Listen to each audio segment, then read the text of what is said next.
अस्सलाम वालेकुम। आप देख रहे हैं समिया रसोई घर और आज हम बना रहे हैं बहुत ही मज़ेदार टिक्का बोटी। बहुत ही सिंपल रेसिपी है और ज़रूर इस रेसिपी को ट्राई कीजिएगा। रेसिपी स्टार्ट करने से पहले अगर आपने मेरे चैनल को सब्सक्राइब नहीं किया तो मेरे चैनल को सब्सक्राइब कीजिए, साथ बेल आइकन प्रेस कीजिए ताकि आने वाली हर वीडियो का नोटिफिकेशन आपको मिलता रहे। तो आइए स्टार्ट करते हैं। मेरे पास हाफ केजी गोश्त है बीफ का। आप मटन भी बोनलेस ले सकते हैं। अच्छा, आपको यहाँ पे इसका कलर चेंज लग रहा होगा। मैंने यहाँ पर एक स्टेप कर दिया था कि मैंने थोड़ा सा पानी बॉयल किया था, उसके अंदर गोश्त को डाल दिया था और 1 मिनट बस मैंने पकाया था कि तमाम झाग इसकी जो है ना ऊपर आ गई थी, उस फेंक दिया था और इसे ठंडा होने के लिए रख दिया था। ये स्टेप हमें पहले करना था क्योंकि गोश्त को हमें ठंडा करना है, उसके बाद हमने इसे मैरिनेट करना है। ठीक है, अब ये मैंने एक स्टेप ऑलरेडी करके रख दिया है। इसके अलावा जो हमें स्पाइसेस चाहिए, हाफ कप थिक दही चाहिए। बाजार के इस्तेमाल कर रहे हैं तो उसे मलमल के कपड़े में हैंग कर लीजिएगा और ताकि तमाम पानी गल जाए दही का। हाफ टेबल स्पून सुरख मिर्च का पाउडर है। हाफ टेबल स्पून बारबेक्यू गरम मसाला है। इसको बनाने के लिए मुझे जिन चीजों की जरूरत है, बारबेक्यू गरम मसाले बनाने के लिए हमें जिन चीजों की जरूरत है, 3 टेबल स्पून जीरा है,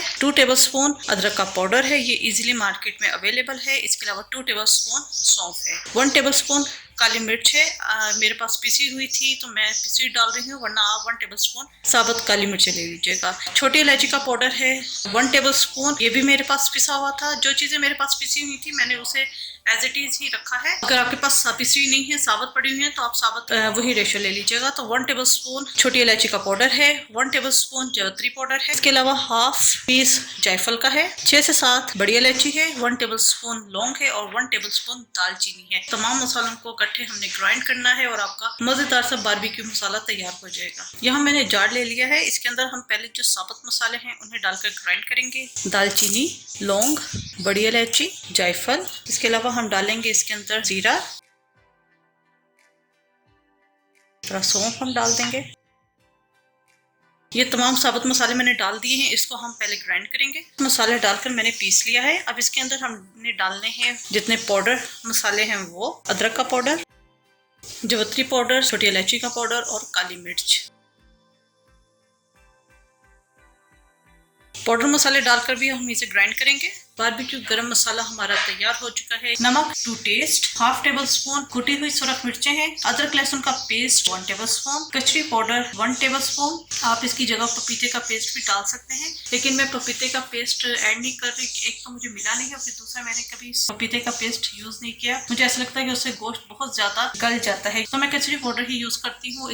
गल भी जाता है और बहुत चूरा चूरा नहीं होता। 2 से 3 टेबल स्पून लेमन जूस हमें चाहिए। तो आइए स्टार्ट करते हैं। यहाँ मैंने गोश्त ले लिया। गोश्त के अंदर सबसे पहले हमने लेमन जूस और कचरी पाउडर डाल के रख देना है, तो हम मिक्स कर लेते हैं। ठीक है, इसको हम आधे घंटे के लिए छोड़ देंगे।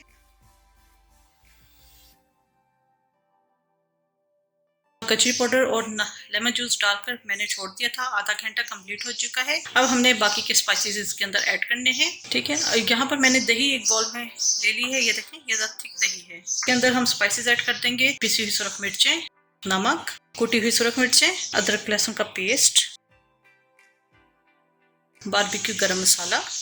इन सबको हम अच्छी तरीके से मिक्स करेंगे। ठीक है, ये मिक्स हो चुका है। इसको अब हम बीफ के अंदर ऐड कर देंगे और इसे बहुत अच्छे तरीके से हम मिक्स करेंगे। आप ये कबोटी बारबेक्यू कर सकते हैं, लेकिन मैं इसको देगची के अंदर ही कुक करूंगी और बाद में हम इसे कोयले का दम दे देंगे। ये अच्छे तरीके से मिक्स हो गया है। इसको हम मैरिनेट होने के लिए रख देंगे 2 से 3 घंटे के लिए। अगर आप इसे ओवरनाइट रखें तो इसका रिजल्ट बहुत अच्छा लगेगा। और इसको मैं मैरिनेट होने के लिए रख दूंगी 3 घंटे के लिए।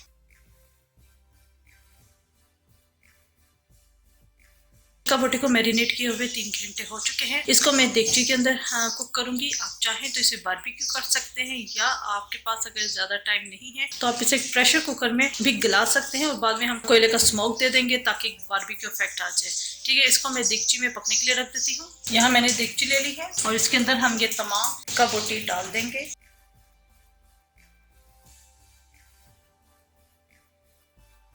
और साथ ही थोड़ा सा पानी ऐड कर दूंगी। मैरिनेशन लगी हुई है वो ज़ाया ना हो। ठीक है, चूल्हा मैंने ऑन कर दिया है। इसको अब हम कवर करके रख देंगे तकरीबन 45 मिनट्स के लिए, क्योंकि बीफ का गोश्त है, इसको गलने में ज़रा टाइम लगता है। अगर आप प्रेशर कुकर में बना रहे हैं तो 15 से 20 मिनट में ये गल जाएगा। अगर आप भी देगची में बना रहे हैं तो आपने इस चीज़ का ध्यान रखना है कि आपने बार बार ढक्कन नहीं खोलना। अगर हम बार बार ढक्कन उठाएंगे तो इससे क्या होगा कि स्टीम सारी बाहर निकल जाएगी और गोश्त मजीद देर से गलेगा। कवर करके मैं 45 मिनट्स तक इसे हल्की हीट पर ही पकने के लिए रख दूंगी।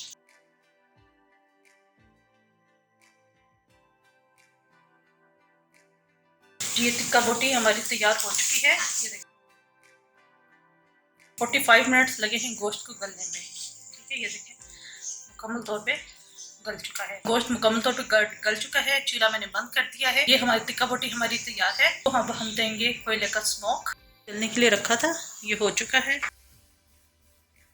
जो प्याज का छिलका होता है उसका एक पीस रख देंगे, इसे रखेंगे और साथ ही में डाल दूंगी थोड़ा सा घी। कवर कर देंगे। जी बेहतरीन से टिक्का बोटी हमारी तैयार हो चुकी है। उम्मीद है आपको रेसिपी पसंद आई होगी। ज़रूर ट्राई कीजिएगा और अपना फीडबैक जरूर दीजिएगा। मेरे चैनल समिया रसोई घर को जरूर सब्सक्राइब कीजिएगा, साथ बेल आइकन प्रेस कीजिएगा ताकि आने वाली हर वीडियो का नोटिफिकेशन आपको मिलता रहे। अपनी दुआओं में मुझे याद रखिएगा। Thank you for watching. खुदा हाफिज़।